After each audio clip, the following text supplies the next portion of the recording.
नफ़रत का माहौल लाना चाहते हैं और धर्म गुरु के रूप में ये वो प्रजाति है, नफरती प्रजाति है जिसका सभ्य समाज में कोई जगह नहीं। और ऐसे जो भी महाराज हो या धर्म गुरु हो, ऐसे धर्म गुरुओं की जगह समाज में नहीं बल्कि जेल में है। लेकिन हमारे नबी मोहम्मद सल्लल्लाहु अलैहि वसल्लम की शान में अगर कोई गुस्ताखी करेगा तो वो बच नहीं सकता।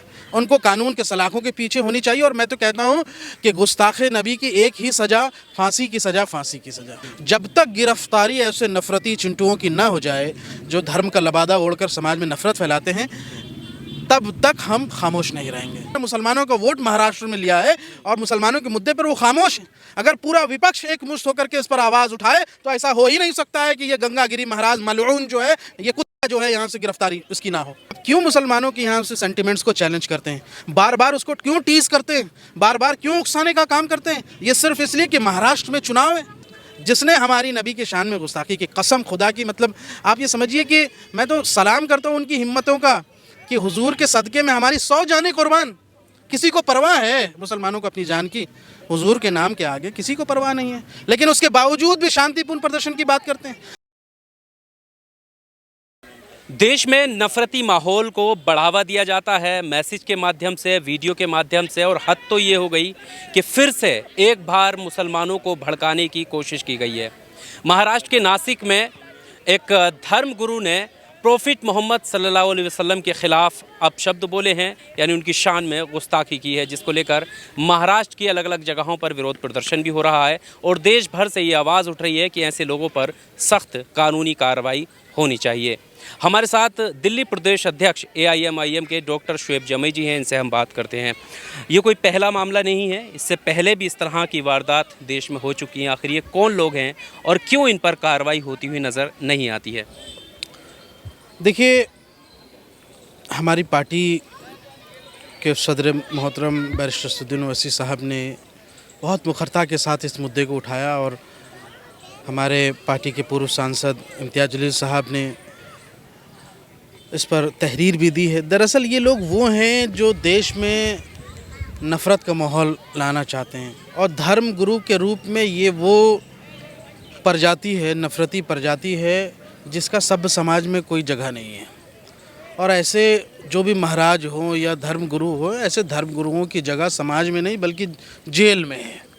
और हम इसी को सुनिश्चित करने के लिए पूरे महाराष्ट्र में एक आंदोलन चल रहा है। इसी को सुनिश्चित करने के लिए तमाम थानों में मुकदमे दर्ज कराए जा रहे हैं और दिल्ली मजलिस की तरफ से भी एक मुकदमा दर्ज कराया जा रहा है, जिसको लेकर कल हमारे निर्देश पर पार्टी के जनरल सेक्रेटरी और दिल्ली प्रदेश MIM की तरफ से माननीय गृह मंत्री अमित शाह जी को और महाराष्ट्र के मुख्यमंत्री एकनाथ शिंदे जी को एक ख़त लिखा गया, पत्र लिखा गया, और हम इस पर पूरी तरीके से मुस्तैद रहेंगे, आगे बढ़ रहे हैं। जब तक गिरफ्तारी ऐसे नफरती चिंटुओं की ना हो जाए जो धर्म का लबादा ओढ़कर समाज में नफरत फैलाते हैं, तब तक हम खामोश नहीं रहेंगे। देखिए, हम राजनीति में रहें या ना रहें फ़र्क नहीं पड़ता है, लेकिन हमारे नबी मोहम्मद सल्लल्लाहु अलैहि वसल्लम की शान में अगर कोई गुस्ताखी करेगा तो वो बच नहीं सकता। उनको कानून के सलाखों के पीछे होनी चाहिए। और मैं तो कहता हूँ कि गुस्ताखे नबी की एक ही सज़ा, फांसी की सज़ा, फांसी की सज़ा।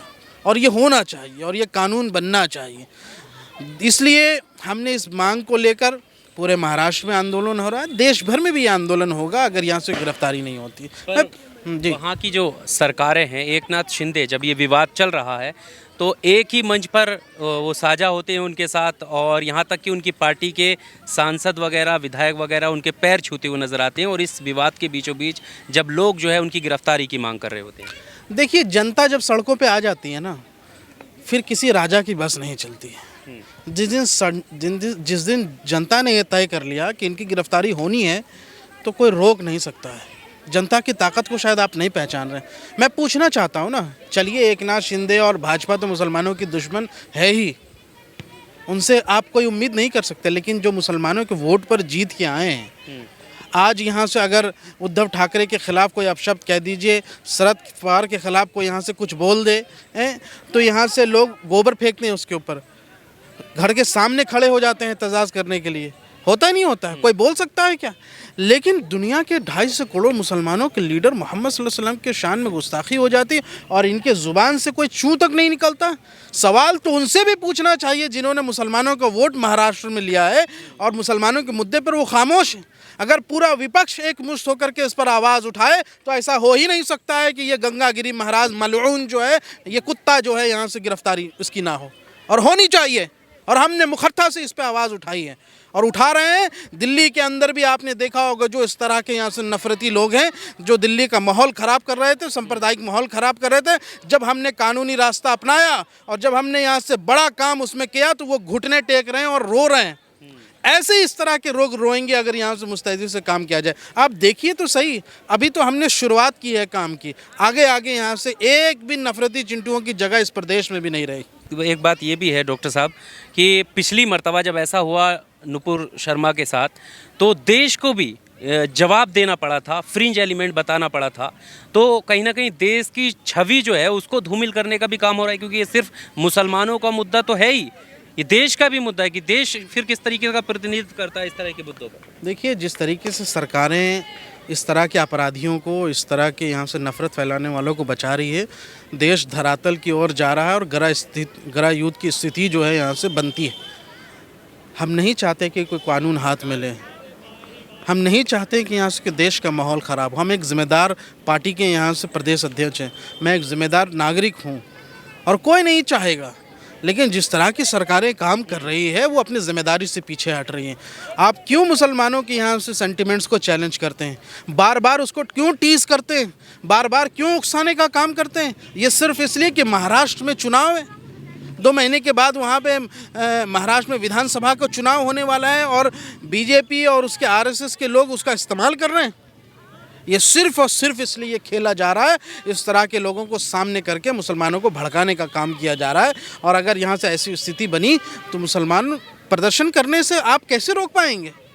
प्रदर्शन होने चाहिए, बिल्कुल यहाँ से नफ़रत के ख़िलाफ़ आवाज़ उठनी चाहिए। और मैं समझता हूँ कि महाराष्ट्र की जनता इतनी मुखर है और शांतिपूर्ण तरीके से प्रदर्शन करेंगे। आपने देखा यहाँ से महाराष्ट्र के कई इलाकों में प्रदर्शन हो रहे हैं, मौलाना खुद बयान करके कह रहे हैं कि भाई आप शांतिपूर्ण तरीके से प्रदर्शन करेंगे हम, और हमारा मकसद है कि इसकी गिरफ्तारी होना। हमारी किसी समाज से वैमनस्य नहीं है, हमारा किसी से नफ़रत नहीं है, लेकिन जिसने हमारी नबी के शान में गुस्ताखी की, कसम खुदा की, मतलब आप ये समझिए कि मैं तो सलाम करता हूँ उनकी हिम्मतों का कि हुजूर के सदक़े में हमारी 100 जानें कुर्बान। किसी को परवाह है मुसलमानों को अपनी जान की? हुजूर के नाम के आगे किसी को परवाह नहीं है, लेकिन उसके बावजूद भी शांतिपूर्ण प्रदर्शन की बात करते हैं। उसके बावजूद भी हम कानून का सम्मान कर रहे हैं, कानून का पालन कर रहे हैं, क्योंकि हम देश के ज़िम्मेदार नागरिक हैं। सरकार को भी ज़िम्मेदारी समझनी चाहिए और अपनी ज़िम्मेदारी पूरी करनी चाहिए कि मुसलमानों के इतनी बड़ी यहाँ से इतनी बड़ी तौहीन, इतनी बड़ी बेअदबी कि अगर आप किसी सिख समाज के गुरु ग्रंथ की यहाँ से आप बेअदबी करते, देखिए क्या हो जाता। मजाक है क्या इस देश में? नहीं, शांति व्यवस्था तो बहुत ज़रूरी है और ये कोई मजबूरी नहीं है, ये हम समझते हैं संविधान को। लेकिन सवाल यही है, जैसा भी आपने कहा कि गृह युद्ध की तरफ धकेला जा रहा है, तो क्या चंद लोगों की वजह से गृह युद्ध की तरफ चले जाएंगे हम? नहीं, बिल्कुल नहीं जाएंगे और हम ऐसा चाहते भी नहीं हैं यहाँ से, लेकिन सरकारें अपनी ज़िम्मेदारी नहीं निभा रही हैं। अगर फ़ौरन इस तरह के नफ़रती फैलाने वाले लोगों को और हुजूर के शान में गुस्ताखी करने वालों को अगर कार्रवाई हो तो हमारे जनता का, मुसलमानों का जो विश्वास बढ़ेगा, सिस्टम पर बढ़ेगा, आपके कायदे कानून पर बढ़ेगा। पर आप खुद ही तो उसको प्रोवोक कर रहे हैं, आप उसको उकसा रहे हैं, आप उस पर कार्रवाई ना करके आप उनको और सेंटिमेंट्स को हर्ट कर रहे हैं। आखिरकार कब तक? कोई डेडलाइन तो होगी उसकी। मैं सड़क पे आने की मांग बिल्कुल कर रहा हूँ, हमारे उलमा भी आ रहे हैं, महाराष्ट्र के लोग आ रहे हैं।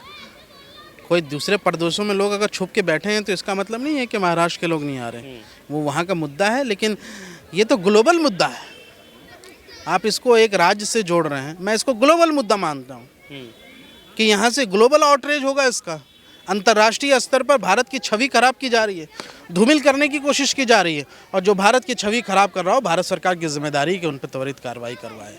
और मैं तो चाहता हूँ कि यहाँ से मुसलमान इस पर शांतिपूर्ण प्रदर्शन करें। हमारा हक है, हमारा राजनीतिक हक है। हम पार्टी की तरफ से भी यहाँ से ये समझता हूँ कि हमारे बैरिस्टर साहब ने ये मुखरता से इस पर आवाज़ उठाई है और लोग ज़रूर उतरेंगे। क्यों नहीं उतरेंगे? दबाव बनना चाहिए प्रशासन पे, कार्रवाई होनी चाहिए। खूब प्रदर्शन किए, सड़क पर उतरे, सब कुछ किया। नुपुर शर्मा आज फिर बार प्रदर्शन रोड पर आ रही हैं। देखिए, सुप्रीम कोर्ट में ये मामला पहुंचा, हमारा काम है सुप्रीम कोर्ट तक उसको पहुंचाना, मामले को कानून तक लेके आना। अब ये तो देश की अदालतें तय करेगी कि उसका क्या करना है। जो हमारी जिम्मेदारी थी कम से कम इतना लोगों के अंदर समझ में तो आई है, चेतना तो आई है कि यहाँ से कि अगर आप इस तरह की कोई हरकतें करते हैं, सोशल मीडिया पे एनोनिमस बहुत सारे कुछ लिखते हैं, हर बात पे रिएक्शन नहीं होता, लेकिन कोई वेरीफाइड आदमी हो, कोई समाज का एक बड़ा आदमी हो और वो इस तरह की बात करे जिससे जनता में गलत मैसेज जाता हो, तो उस पर कार्रवाई तो होनी ही चाहिए और पक्का होनी चाहिए। और ये हम सुनिश्चित करेंगे कानूनी तरीके से भी, और लोकतंत्र में जो हमारा सड़कों पर उतरने का जो अधिकार है उस तरीके से भी करेंगे। और हमारी पार्टी इसमें मुखर तरीके से एक रोल निभा रही। कांग्रेस और ये जो उद्धव ठाकरे साहब की जो पार्टी है यूबीटी और तमाम लोग, ये अपना अपना देखें कि जो मुसलमानों के वोट के ठेकेदार बने बैठे हैं वो क्या कर रहे हैं।